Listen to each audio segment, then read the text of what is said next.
இந்த ஞாயிற்றுக்கிழமை நம்ம சென்னை சூப்பர் கிங்ஸ் அணியும் மும்பை இந்தியன்ஸ் அணியும் நம்ம சேப்பாக்கம் மைதானத்தில் அவங்களுக்கான முதலாவது ஐபிஎல் ஆட்டத்தில் நேருக்கு நேராக மோத போகிறாங்க. இப்படி இருக்க இந்த இரண்டு அணிக்கான பிளேயிங் 11 என்ன அப்படிங்கிற தகவல் இப்போ வெளியே வந்திருக்கு.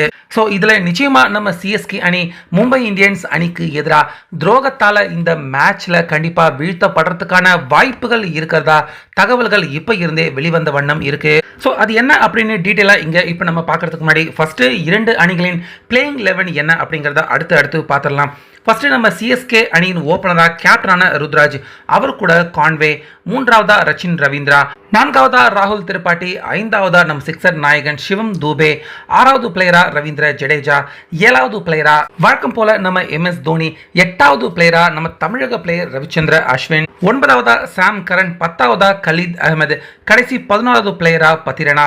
ஸோ இதுதான் நம்ம சிஎஸ்கே அணியின் ஸ்ட்ராங்கஸ்ட் முக்கியமான பிளேயிங் 11 அப்படின்னு தகவல் இப்போ இருந்தே வெளியாகிட்டு இருக்கு. அதே போல மும்பை இந்தியன்ஸ் அணி அவங்களுடைய பிளேயிங் 11 எடுத்துக்கிட்டோம்னா ஹர்திக் பாண்டியா அவர் 2 ஆட்டம் சஸ்பெண்ட் பண்ணியிருக்கிறதால அவர் கேப்டன்சி எடுத்து நடத்த போறதில்ல. சூரியகுமார் அவர் தான் கேப்டனா செயல்பட போறாரு.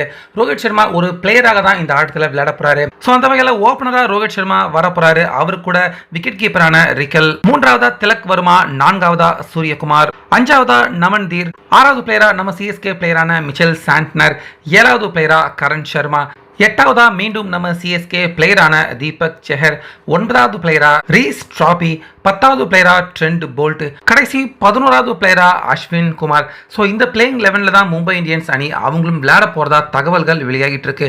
ஸோ இதில் மிக முக்கியமாக நம்ம எடுத்து பார்த்தோம்னா கடந்த வருஷம் மட்டும் கிடையாது, கடந்த பல வருஷமாக நம்ம சிஎஸ்கே அணியோட ஒன்றிணைந்து பிணைந்து பல வெற்றிகளை தேடி கொடுத்திருந்த மிச்சல் சாண்ட்னர், அதே போல் தீபக் செஹர், இவங்க 2 பேரும் இந்த வருடம் நம்ம சிஎஸ்கே அணிக்காக விளையாடலை, மும்பை இந்தியன்ஸ் அணி அவங்களுக்காக விளையாட போகிறாங்க.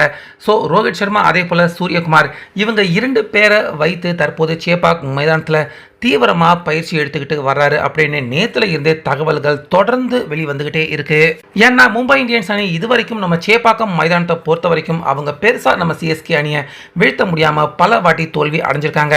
ஸோ நம்ம சிஎஸ்கே அணியை வீழ்த்தி வெற்றியோட மும்பை இந்தியன்ஸ் அணி அவங்க துவங்கணும்னா கண்டிப்பாக நம்ம சிஎஸ்கே அணியின் பிளேயர்களை வச்சு நம்ம சிஎஸ்கே அணியை வீழ்த்துறது தான் சரியான திட்டமாக இருக்கும் அப்படின்னு ஹர்திக் பாண்டியா அவரும் டீம்ல இல்லாமல் போயிட்டதால சூரியகுமார், ரோஹித் சர்மா 2 பேருமே, தீபக் செஹர் அதே போல மிச்சல் சாண்ட்னர் இவங்க 2 பேரையுமே கண்டிப்பா இந்த மேட்ச்ல விளையாட வச்சு சிஎஸ்கேக்கு கம்ப்ளீட்டா எதிராக செயல்பட்டு இந்த மேட்ச்ல எப்படியாவது ஜெயிக்கணும் அப்படின்னு ரொம்ப தீவிரமா இருக்காங்க அப்படின்னு தகவல் பார்த்தீங்கன்னா வெளியிட்டு இருக்கு. ஸோ மிச்சல் சாண்ட்னர் அதே போல தீபக் செஹர் இவங்க 2 பேருமே பல வருஷம் நம்ம சிஎஸ்கே அணியோட ஒரு அங்கமாக இருந்திருக்காங்க.